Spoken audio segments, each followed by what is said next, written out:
Yo les voy a pedir por favor que vayan conmigo a Isaías capítulo 6. En estos días vamos a estar estudiando los versículos 1 al 8, pero a mí me corresponde solamente los versículos del 1 al 3. Isaías capítulo 6, pero para que puedan tomar el contexto voy a leer hasta el versículo 8. Dice: en el año que murió el rey Usías, vi yo al Señor sentado sobre un trono alto y sublime, y sus faldas llenaban el templo. Por encima de él había serafines, cada uno tenía 6 alas, con 2 cubrían sus rostros, con 2 cubrían sus pies, y con 2 volaban. Y el uno al otro daba voces diciendo: Santo, Santo, Santo, Jehová de los ejércitos, toda la tierra está llena de su gloria. Y los quiciales de las puertas se estremecieron con la voz del que clamaba, y la casa se llenó de humo. Entonces dije: ay de mí, que soy muerto, porque siendo hombre inmundo de labios y habitando en medio de pueblo que tiene labios inmundos, han visto mis ojos al Rey, Jehová de los ejércitos. Y voló hacia mí uno de los serafines, teniendo en su mano un carbón encendido, tomado del altar con unas tenazas, y tocando con él sobre mi boca, dijo: he aquí que esto tocó tus labios, y es quitada tu culpa y limpio tu pecado. Después oí la voz del Señor que decía: ¿a quién enviaré y quién irá por nosotros? Entonces respondí yo: heme aquí, envíame a mí. Decía A.W. Tozer que lo que nos viene a la mente cuando pensamos de Dios es lo más importante de nosotros. Lo que nos viene a la mente cuando pensamos en Dios es lo más importante de nosotros. No lo que tú piensas acerca de ti, sino lo que tú piensas acerca de Él. Porque ese pensamiento te define, ese pensamiento determina lo que tú piensas acerca de todo lo demás. Si nosotros pudiéramos saber con toda certeza lo que realmente piensas acerca de Dios, podríamos llegar a conocerte como ningún otro aspecto de tu personalidad pudiera revelarlo. Tu carácter, tu vida cristiana, tu adoración, tu evangelismo, tu relación con otros creyentes, con tu familia, con la sociedad, sería de un modo o de otro dependiendo del entendimiento que tú tengas acerca de Dios. Por esta razón, sigue diciendo Tozer, la realidad más portentosa acerca de cualquier ser humano no es lo que él pueda decir o hacer en un momento dado, sino la forma como concibe a Dios en lo más profundo del corazón. Y mis hermanos, lo mismo podemos decir acerca de la iglesia. Lo más revelador acerca de la iglesia, va a decir Tozer más adelante, será siempre su idea de Dios. Así como su mensaje más significativo es lo que diga sobre él o lo que deje sin decir. Porque con frecuencia el silencio de la iglesia es más elocuente que sus palabras. ¿Oyeron eso? Lo que decimos o lo que dejamos sin decir acerca de Dios. Mis hermanos, cuando empequeñecemos a Dios, cuando trivializamos a Dios en nuestras mentes, las cosas que realmente importan en la vida son trivializadas también y nos volvemos personas superficiales y mediocres. Yo tengo la convicción que ese es el gran problema de muchas iglesias en el día de hoy, que no tenemos una imagen lo suficientemente elevada acerca de quién es Dios. Y consecuentemente no somos dominados por una pasión por Dios que arrastre todo lo demás a un plano sumamente secundario. Tenemos una distorsión en nuestra lista de prioridades.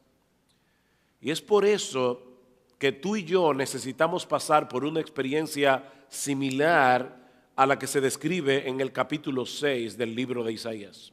Nota que no he dicho que tú tienes que tener una visión como la que tuvo Isaías. Lo que estoy diciendo es que tú tienes que pasar por una experiencia similar a la experiencia del profeta. A Isaías le tocó ministrar durante un tiempo de mucha decadencia moral y religiosa en el reino de Judá. Los gobernantes eran muy corruptos, el pueblo era muy idólatra, los ricos usaban su poder para explotar a los más pobres y la cultura del entretenimiento se había expandido como un cáncer en medio de la sociedad. No hay nada nuevo debajo del sol, dice el autor del libro de Eclesiastés. De ahí los ayes de los capítulos anteriores. Si ustedes pueden leer Isaías capítulo 3, Isaías capítulo 5, van a ver a Isaías diciendo: ay de los que banquetean de mañana, ay de los que aceptan sobornos, ay del pueblo, porque viene el castigo de Dios. Lo único que parecía darle cierta estabilidad a la nación era el reinado de Usías, el rey Usías. Un líder político y militar muy poderoso, muy capaz, que reinó en el trono de Judá por 52 años, más o menos el tiempo que Fidel Castro estuvo en Cuba. Usías asumió el trono de Judá cuando tenía 16 años de edad y durante su reinado pudo guiar a la nación a una de las épocas más doradas de la historia de Israel. El comercio prosperó y floreció durante su reinado, lo mismo que la agricultura. Este hombre fue un rey temido en batalla, un gran estratega militar. Jerusalén se sentía segura bajo la dirección y bajo la protección del rey Usías. Lamentablemente, en Segunda de Crónicas, capítulo 26, versículo 16, se nos dice que al final de sus días, cuando llegó a ser fuerte, su corazón se hizo tan orgulloso que obró corruptamente y fue infiel al Señor su Dios. Pues entró al templo del Señor para quemar incienso sobre el altar del incienso. Usías se envaneció de tal manera que quiso usurpar un oficio que no se podía mezclar con el oficio real. Los reyes en Israel venían de Judá, los sacerdotes venían de Leví. No había manera de mezclar estos dos oficios. Hay uno solo que ha podido llevar estos dos oficios en una sola persona, y es el Señor Jesucristo. Así que Usías pecó gravemente contra Dios.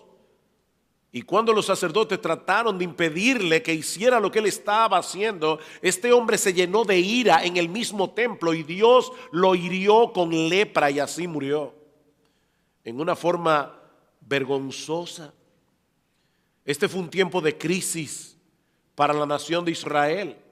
El hombre que había traído estabilidad, prosperidad y seguridad desaparecía del escenario político como un arrogante cubierto de lepra. Y ese fue el año en que Isaías tuvo esta visión que marcó el inicio de su ministerio profético. Vean una vez más el versículo 1. En el año que murió el rey Usías, vi yo al Señor.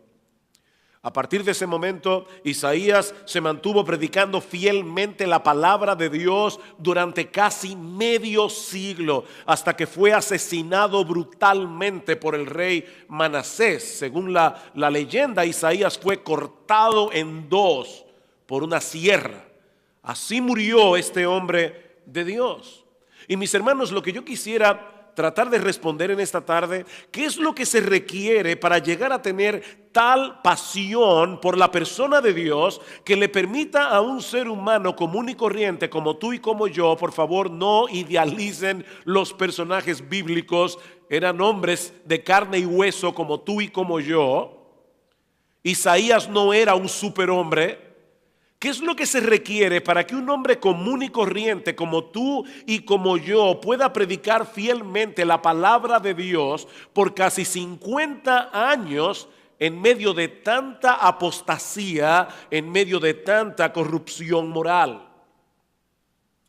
¿Qué es lo que se requiere, mis hermanos, para que personas como tú y como yo seamos librados de trivialidades? y vengamos a ser hombres y mujeres apasionados con el Evangelio de nuestro Señor Jesucristo. Hoy día se habla mucho de la sana doctrina, y por si acaso no me malentiendan, yo creo que la sana doctrina es extremadamente importante. Nos gozamos en saber que la sana doctrina se está expandiendo en América Latina, como decíamos en la charla al mediodía. Pero mis hermanos, de nada sirve tener una iglesia con sana doctrina si las personas que están en la iglesia no son apasionados con Dios. Necesitamos tener buena doctrina en la cabeza, pero necesitamos tener el corazón encendido. De lo contrario, la sana doctrina no sirve para nada. Necesitamos ser hombres y mujeres apasionados con el Dios de la Biblia, apasionados con el Evangelio. Hombres y mujeres que solo le teman a Dios y a nadie más. Necesitamos ver a Dios como Isaías lo vio. Y hay al menos 3 aspectos que se resaltan en estos primeros 3 versículos del capítulo 6 de Isaías acerca del ser de Dios. El primero es su indisputable soberanía. Su indisputable soberanía. Versículo 1. En el año que murió el rey Usías, vi yo al Señor sentado sobre un trono alto y sublime, y sus faldas llenaban el templo. Cada uno de los detalles de esta visión tiene la intención de hacerle ver a Isaías la suprema exaltación de Dios como el rey soberano de todo lo creado. Él está sentado sobre un trono alto y sublime por encima de todos los otros tronos del mundo. No existe ningún poder terrenal que pueda equipararse al poder de Dios.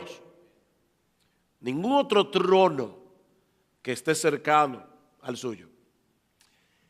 Y el borde de su manto, literalmente, mis hermanos, el dobladillo de sus ropas reales llenaba el templo.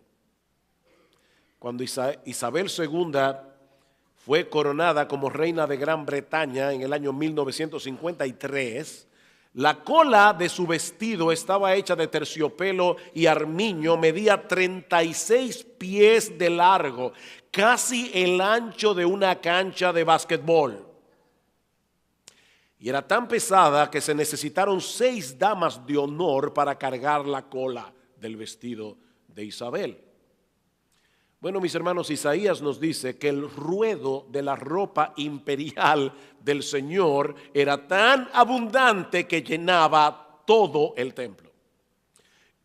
Perdón. Y obviamente, este es un lenguaje apocalíptico, imposible de visualizar con nuestra imaginación. Lo que se pretende con esta descripción no es que nosotros podamos entender o visualizar qué fue lo que Isaías vio ese día. Lo que Dios quiere que nosotros entendamos es que ningún monarca terrenal, por poderoso que sea, puede compararse siquiera con la realeza, el esplendor y la majestad de nuestro Dios. Él es infinitamente glorioso, Él es infinitamente esplendoroso, Él es infinitamente poderoso. Dios quiere que nosotros entendamos que la estabilidad del universo depende de que Él siga sentado en su trono. La estabilidad del universo depende del reinado absoluto y eterno de Dios. Usías ha muerto, pero el trono del universo no está vacío. Dios está sentado allí. Los reyes terrenales vienen y van, tarde o temprano terminan convirtiéndose en un recuerdo histórico. Pero nuestro Dios sigue siendo quien Él es. Él sigue manteniendo bajo control desde las estrellas más inmensas de todas las galaxias hasta los virus y bacterias más pequeños que no podemos ver a simple vista. Nuestro Dios es soberano. Él no es un monarca constitucional, como la reina Isabel, por cierto. Pastor, ¿y eso qué significa? Bueno, un monarca constitucional tiene mucha pompa, pero no tiene poder. No, nuestro Dios es rey, porque Él reina. Nuestro Dios es rey, Él ejerce. Él es rey. Él puede decir con toda confianza en el capítulo 46 del libro de Isaías: acordaos de las cosas pasadas desde los tiempos antiguos, porque yo soy Dios y no hay otro Dios y nada hay semejante a mí, que anuncio lo por venir desde el principio y desde la antigüedad lo que aún no era hecho. Dios está diciendo: no hay otro Dios como yo, porque solo yo puedo declarar desde el principio cuál será el fin de las cosas, qué es lo que va a suceder al final. Y alguien puede decir: bueno, pastor, pero ese argumento más bien es a favor de la omnisciencia de Dios. Dios conoce el fin desde el principio porque Él es omnisciente, porque Él lo sabe todo. Sí, eso es verdad. Pero Él escucha la conclusión del texto. Yo soy Dios, no hay otro Dios, nada hay semejante a mí, que anuncio lo por venir desde el principio y desde la antigüedad lo que aún no era hecho, que digo: mi consejo permanecerá y haré todo lo que quiero. Nuestro Dios conoce el futuro, no simplemente porque Él es omnisciente, sino porque Él es soberano. Porque Él lo decretó. El futuro no es otra cosa que el cumplimiento en el tiempo de los decretos de Dios. Y es importante resaltar aquí en este pasaje de Isaías 46 que Dios está hablando de eventos que tienen que ver con las acciones libres y responsables de seres humanos. Sigue diciendo el versículo 11: yo soy el que llamo desde el oriente al ave y de tierra lejana al varón de mi consejo. En el contexto es el rey Ciro, que luego va a permitir que los hijos de Israel vuelvan del exilio para reconstruir la ciudad y los muros. Yo hablé y lo haré venir, lo he pensado y también lo haré. Nuestro Dios en su soberanía ha contemplado en sus decretos las acciones responsables de los hombres. Su soberanía no anula nuestra responsabilidad moral. Tú y yo somos seres responsables, pero nuestra responsabilidad moral no anula su soberanía. Mi amado hermano, déjame decirte algo: si hoy tú estás en Cristo, si tú viniste a Cristo en arrepentimiento y fe, es porque Dios te amó desde antes de la fundación del mundo. Y Él decretó desde antes de la fundación del mundo que en un momento dado de tu historia, libre y voluntariamente, tú ibas a hacer lo que Él ya había decretado que tú hicieras. Él te llamó eficazmente a salvación. La salvación es del Señor. Eso es básicamente lo que nosotros encontramos en toda la escritura de principio a fin. Me encanta como lo dice Nabucodonosor, increíble, un rey pagano tenía una mejor teología que muchos evangélicos en el día de hoy. Dice Nabucodonosor: todos los habitantes de la tierra son considerados como nada, y Él hace su voluntad en el ejército del cielo y en los habitantes de la tierra, y no hay quien detenga su mano ni le diga: ¿qué haces? Ningún congreso, ni en la tierra ni en el cielo, tiene que aprobar las decisiones de Dios. Ningún congreso puede vetar la autoridad de Dios. Él reúne en sí mismo, en un grado absoluto, el poder judicial, el poder ejecutivo y el poder legislativo. Todo en Él mismo. Porque para eso es Dios. Y mis hermanos, esa es la perspectiva que nosotros necesitamos tener de Dios si queremos ministrar en una forma apropiada su palabra. De hecho, esa es la perspectiva que necesitamos tener como cristianos, seamos pastores o no, porque es en la soberanía de Dios donde descansa nuestra confianza. Él no podría asegurarnos en su palabra que a los que aman a Dios todas las cosas le obran para bien, a menos que Él lo controle todo. El que no lo controla todo, no controla nada. ¿Tú sabes por qué tú y yo no controlamos las cosas? Porque un pequeño virus nos puede acostar en una cama por una semana. Y todos los planes que tú tenías para esa semana se fueron a pique. Nuestro Dios lo controla todo y por eso es soberano. Por eso Él puede asegurarnos a ti y a mí: no te preocupes, mi hijo, todas las cosas cooperan para bien de aquellos que me aman, de aquellos que conforme a mi propósito fueron llamados. Ahora, por supuesto, ¿cuál bien? No es que tú tengas buena salud y tengas buen carro, una mansión. No, no, no. Esto es a los que conforme a su propósito son llamados, porque a los que antes conoció también los predestinó para que fuesen hechos conformes a la imagen de su Hijo. Ese es el bien, que Dios nos está haciendo igual que Jesús. Así que todas las cosas que nos pasan obran para lograr ese bien. Que tú y yo seamos como Jesús. Nuestra paz, nuestra confianza, nuestra esperanza en medio de la aflicción solo pueden ser posibles si descansamos en la indisputable soberanía de Dios. Pero en este pasaje se resalta también su trascendente santidad. Su trascendente santidad. Vean el versículo 2. Por encima de él había serafines. Cada uno tenía 6 alas, con 2 cubrían sus rostros, con 2 cubrían sus pies y con 2 volaban. Y el uno al otro daba voces diciendo: Santo, Santo, Santo, Jehová de los ejércitos, toda la tierra está llena de su gloria. La palabra hebrea que se traduce serafín transmite la idea de criaturas que parecen estar encendidas en fuego.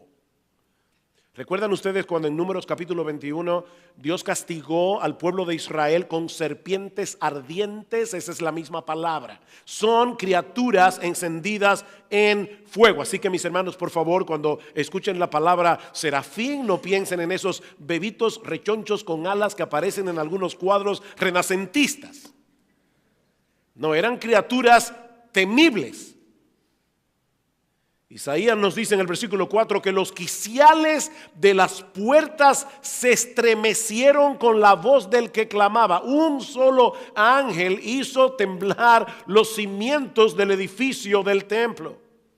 Imagínense unos 50 F-35 volando delante de la comitiva del presidente y tendrán una idea más o menos de lo que Isaías escuchó ese día. Probablemente los serafines sean las criaturas más poderosas y majestuosas que Dios haya hecho, porque son los que están más cerca del trono de Dios. Y sin embargo, mis hermanos, los serafines cubren sus rostros con 2 de sus alas en señal de reverencia, porque ni aun ellos pueden soportar el resplandor de la gloriosa santidad de Dios. No hay nada trivial en la visión que estos ángeles tienen de Dios. Lo único que los serafines dejan al descubierto son sus bocas para poder alabarle. Dice en el versículo 3 que el uno al otro daba voces, es como un canto antifonal. Santo, santo, santo, Jehová de los ejércitos, y el otro grupo responde: toda la tierra está llena de su gloria. En las escrituras se usa la repetición cuando se quiere enfatizar algo. El pastor Lawson habló de eso esta mañana. Es como hacemos nosotros cuando subrayamos una oración o cuando la escribimos en negrita.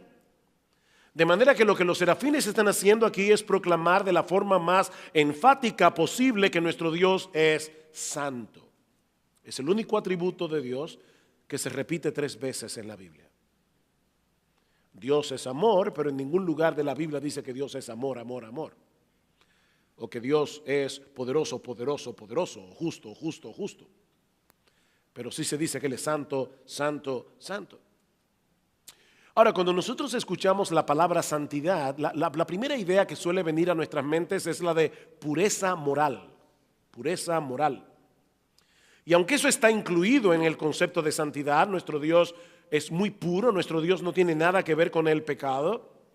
Sin embargo, lo que los ángeles están exaltando aquí no es que Dios es puro, puro, puro. La palabra santidad, y una vez más, Lawson habló de eso hoy, significa cortar, significa separar. Y resalta el hecho de que nuestro Dios está muy por encima de todas las cosas creadas por Él. Él está infinitamente separado de todo lo que no es Dios. Nuestro Dios es el ser más sui generis que existe. Porque Él no puede ser colocado en ninguna categoría en la que se incluya alguna otra cosa que no sea Él. Porque Él es supremamente incomparable. Nuestro Dios es únicamente único. La palabra que deberíamos usar, pero lamentablemente no es una palabra de uso común en el día de hoy, es trascendente. Trascendente. Nuestro Dios está infinitamente elevado por encima de todas las cosas creadas por Él. Esa es la idea primaria que los serafines nos intentan comunicar al decir que Él es santo, santo, santo. Hoy en día se tiende a sobreenfatizar la presencia de Dios en medio de su pueblo. Pero pocas veces se habla de su trascendencia, de su infinita grandeza, de su gloriosa majestad. Irónicamente, eso no nos permite valorar su presencia como debiéramos. Nuestro Dios es trascendente, Él está lejos, pero nuestro Dios es inmanente, Él está cercano. Ahora, lo sorprendente de la inmanencia de Dios, y sé que estoy usando aquí palabras teológicas, pero la idea de la inmanencia es que Dios está en medio de su pueblo. Lo sorprendente de la inmanencia de Dios es que un ser tan alto, tan elevado, tan majestuoso, tan glorioso, se mezcle con su pueblo.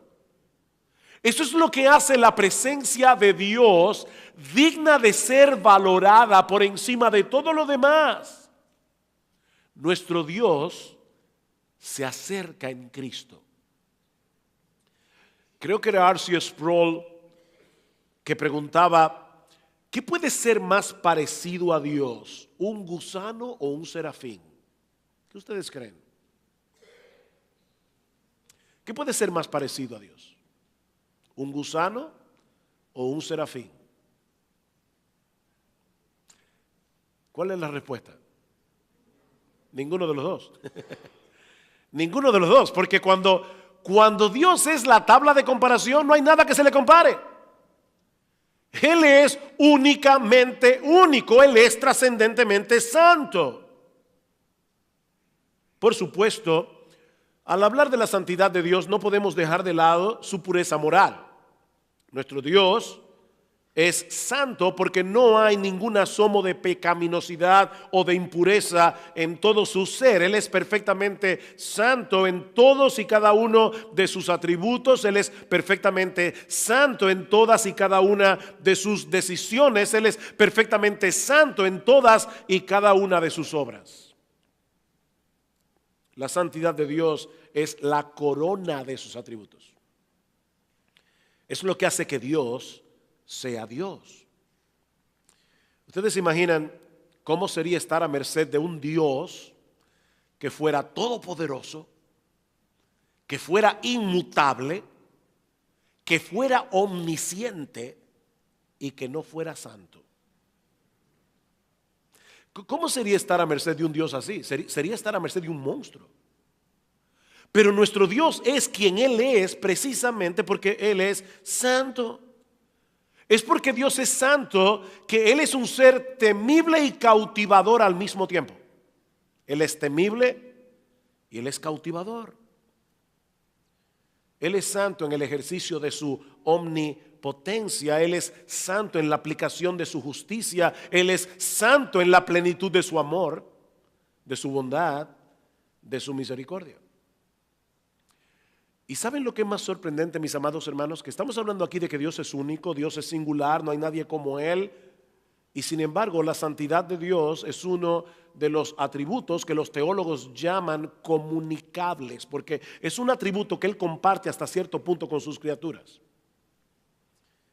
Él llama a los suyos a ser santos.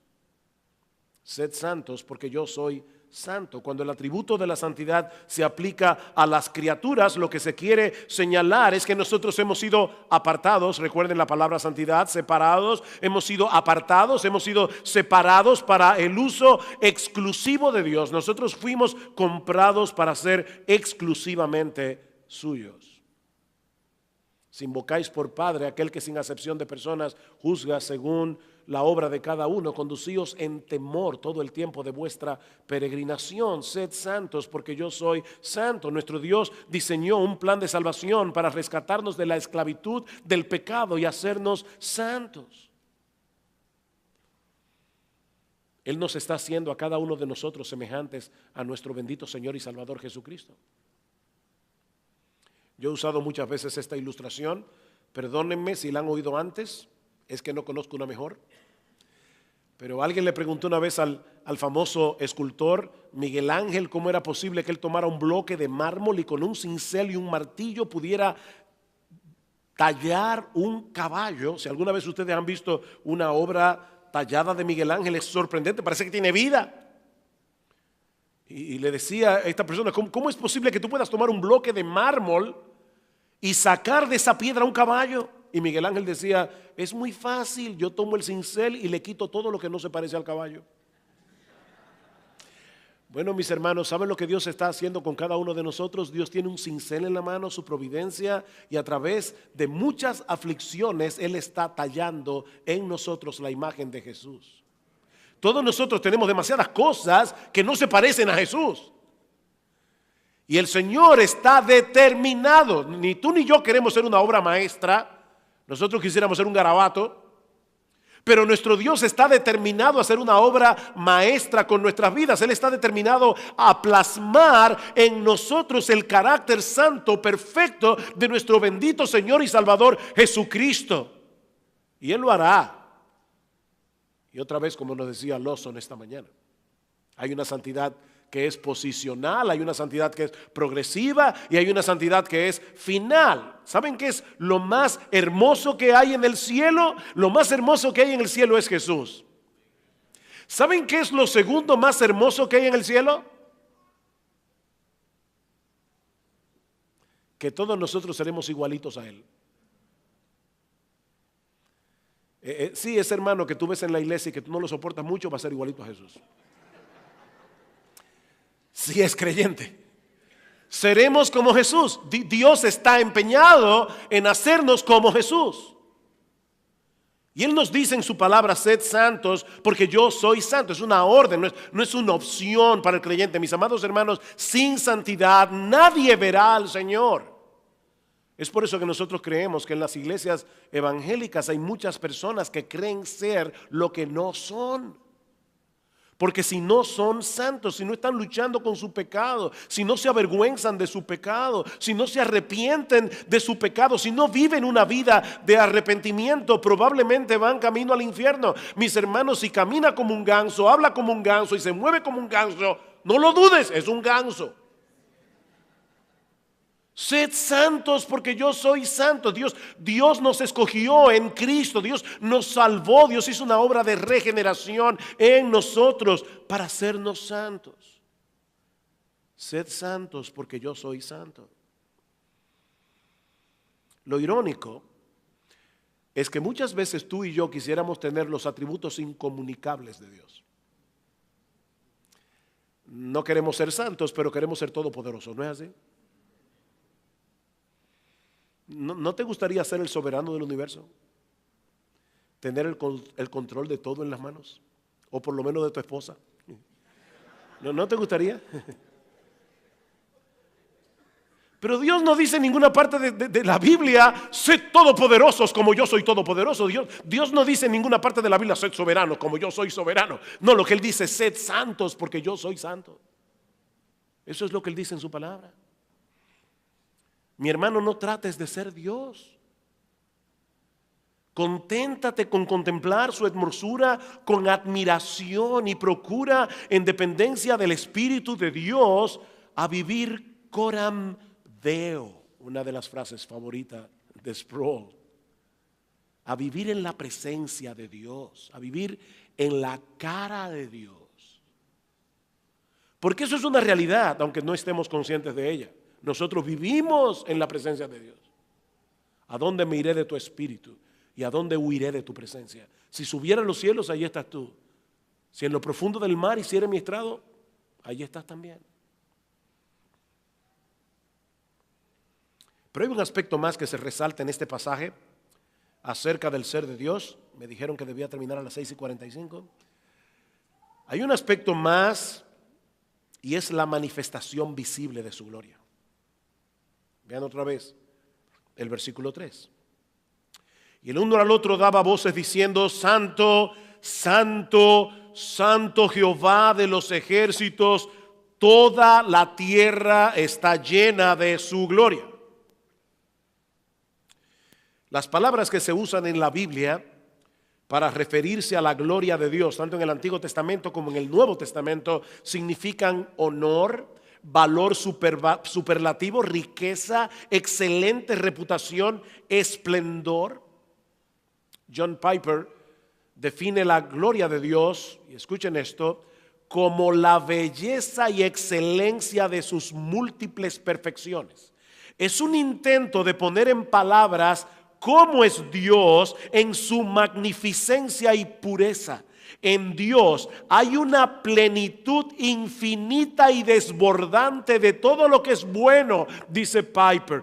Es la armonía perfecta de todos sus atributos en un ser infinitamente hermoso y personal. Eso es la gloria de Dios. Es una gloria que Dios tiene en sí mismo, independientemente de que otros puedan apreciarla. El sol sigue siendo el sol, aunque el mundo esté lleno de ciegos. Es una gloria que Dios tiene, aunque nadie pueda deleitarse en ella. La gloria de Dios no depende de que otros la vean y la admiren. Desde toda la eternidad hasta la eternidad, Él es, ha sido y siempre será un Dios magnificente y glorioso. Lo era cuando nada había sido creado y habría seguido siendo glorioso aunque no hubiera creado nada. Él es glorioso. Sin embargo, en su amor y en su bondad, Dios decidió compartir su gloria con sus criaturas, con otras criaturas. Dios decidió permitir que otros puedan experimentar, oigan esto, el gozo y el deleite supremo que Él experimenta en la contemplación de sí mismo. Dios no es idólatra. Dios se ama a sí mismo con todo su corazón, con toda su alma, con toda su mente y con todas sus fuerzas. Dios sabe que en todo el universo no hay nadie como Él. Y Él hizo criaturas inteligentes que pudieran entender su gloria, que pudieran deleitarse en su gloria, que pudieran contemplar su gloria, que pudieran experimentar el gozo y el deleite que Dios experimenta en la contemplación de sus propios atributos. Y Él, todo lo que ha hecho, en todo lo que Él ha hecho, Él ha plasmado su gloria. Llena está toda la tierra de su gloria. Y ustedes conocen seguramente de memoria el Salmo 19. Los cielos cuentan la gloria de Dios y el firmamento anuncia la obra de sus manos. Los cielos cuentan, proclaman la gloria de Dios. ¿Saben, mis hermanos, que si no estuviéramos tan infectados del secularismo que impera a nuestro alrededor, donde quiera que se posaran nuestros ojos, veríamos evidencias suficientes del poder y la sabiduría de Dios como para postrarnos y adorarle? He ahí, mis amados hermanos, la perspectiva de Dios que debe ser recobrada por la iglesia de nuestra generación. Nosotros necesitamos ver a Dios como Isaías lo vio. El Dios de indisputable soberanía, el Dios de trascendente santidad, el Dios que es magnificente en su gloria. Una gloria que brilla con mayor resplandor en la cruz del Calvario. Mis hermanos, escuchen con cuidado, y ya estoy terminando, hermanos de Ligonier, no se pongan nerviosos. Escuchen con cuidado este pasaje del capítulo 12 del Evangelio de Juan, porque si yo no cito este pasaje, no vamos a entender Isaías capítulo 6. Y yo habré perdido mi tiempo. Juan el apóstol está tratando de explicar por qué los judíos de su época, los judíos incrédulos, rechazaron a Jesús. Y escuchen cuál fue la explicación. Estas cosas habló Jesús y se fue y se ocultó de ellos, pero a pesar de que había hecho tantas señales delante de ellos, no creían en él, para que se cumpliese la palabra del profeta Isaías que dijo: Señor, ¿quién ha creído a nuestro anuncio y a quién se ha revelado el brazo del Señor? Eso está en Isaías 53, la profecía del siervo sufriente del Señor. Sigue diciendo Juan: por esto no podían creer, porque también dijo Isaías: cegó los ojos de ellos y endureció su corazón, para que no vean con los ojos y entiendan con el corazón y se conviertan y yo los sane. Isaías capítulo 6. Isaías dijo esto cuando vio su gloria y habló acerca de él. ¿Acerca de quién? Acerca de Jesús. Mis amados hermanos, la visión que Isaías tuvo en el capítulo 6 no era de Dios el Padre, era de Dios el Hijo. En Apocalipsis capítulo 4 y capítulo 5 vamos a ver otra vez el santo, santo, santo, refiriéndose a Dios el Padre.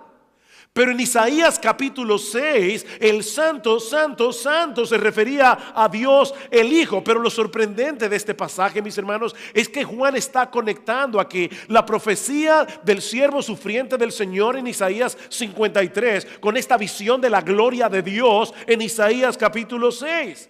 De manera que ahora sabemos que ese Rey de gloria, a quienes los serafines alababan con reverencia y temor, fue el que decidió hacerse hombre y asumir la postura de un siervo para morir en nuestro lugar en la cruz del Calvario. Mis hermanos, ese es el rayo más potente de la gloria de Dios. Que el soberano se hizo siervo. Y aquel que es 3 veces santo fue hecho pecado para recibir sobre sí toda la ira del Padre, para que ahora tú puedas ser uno de los redimidos, para que tú puedas ser hecho santo. Oh, mis hermanos, que el Señor nos ayude a ver a Dios así. El Dios de gloria que manifiesta su gloria en el evangelio. Dice Pablo: si nuestro evangelio está encubierto entre los que se pierden, está encubierto en los cuales el Dios de este siglo cegó el entendimiento de los incrédulos, para que no les resplandezca la luz del evangelio de la gloria de Cristo. La luz del evangelio de la gloria de Cristo. El incrédulo está ciego y el diablo lo mantiene en su ceguera para que no pueda ver la hermosura de Jesús, para que no pueda pasar por la experiencia de Isaías capítulo 6. Pero nosotros los predicadores predicamos el evangelio, dice Pablo en el versículo 5 de ese mismo pasaje, 2 Corintios capítulo 4. ¿Saben por qué nosotros predicamos el evangelio? Porque Dios ha decidido usar la predicación del evangelio para abrir los ojos de los ciegos.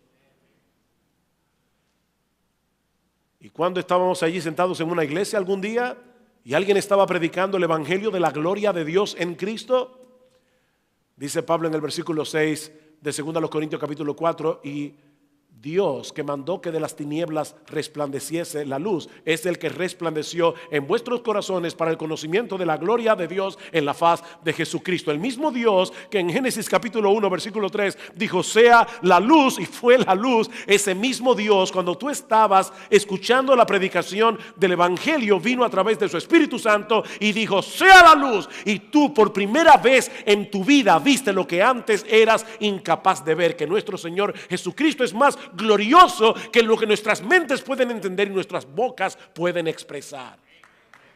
Eso es lo que ocurre cuando una persona se convierte a Cristo.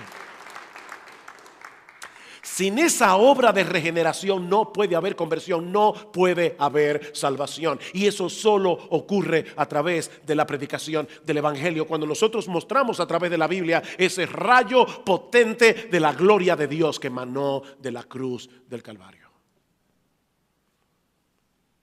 Como decíamos al principio de este mensaje, tú y yo necesitamos con urgencia recobrar esa perspectiva de Dios. Esa es la necesidad más urgente de la iglesia de nuestra generación. El tiempo se me ha ido, así que solo voy a mencionar las aplicaciones. Solo las voy a mencionar. ¿Puedo, Mateo? Miren, mis hermanos, sin esta elevada perspectiva del ser de Dios, no hay adoración. No hay adoración. Hoy día hay una discusión en las iglesias acerca del estilo de música, del tipo de himnos que debemos cantar en la iglesia. Mis hermanos, la adoración no comienza con un estilo de música, la adoración comienza con una disposición del corazón. Si tú no ves a Dios glorioso, no lo vas a poder alabar como Él debe ser alabado. Sin esta perspectiva no hay adoración. Sin esta perspectiva no hay santidad. Nosotros somos orgullosos en recuperación. Y la única cosa que puede aplastar el orgullo que está entrelazado en nuestro pecado remanente es una visión correcta de la gloria de Dios. Isaías quedó deshecho cuando vio a Dios en su gloria. Sin esta perspectiva de Dios no hay evangelio ni hay evangelismo. ¿Cómo podemos convencer a un pecador que venga a Cristo si no se ve pecador? Sin esta perspectiva no podemos entender el amor de Dios, porque el amor de Dios se manifestó en el Calvario. Sin esta perspectiva la vida cristiana se vuelve confusa e inestable. Oh, que el Señor nos dé esa perspectiva de Dios otra vez, para que en medio de la aflicción y de las dificultades podamos decir: si Dios es con nosotros, ¿quién contra nosotros? Vamos a orar. Padre, queremos darte gracias por habernos dado tu palabra en esta tarde. Gracias, oh Señor, por este pasaje tan glorioso. Oh, abre nuestros ojos, Señor, echa colirio en nuestros ojos para que nosotros podamos verte a ti como debemos verte, para que podamos ver a Cristo en su gloria, en su belleza, en su majestad. Alabado sea tu nombre, en Cristo nuestro Salvador. Amén y amén.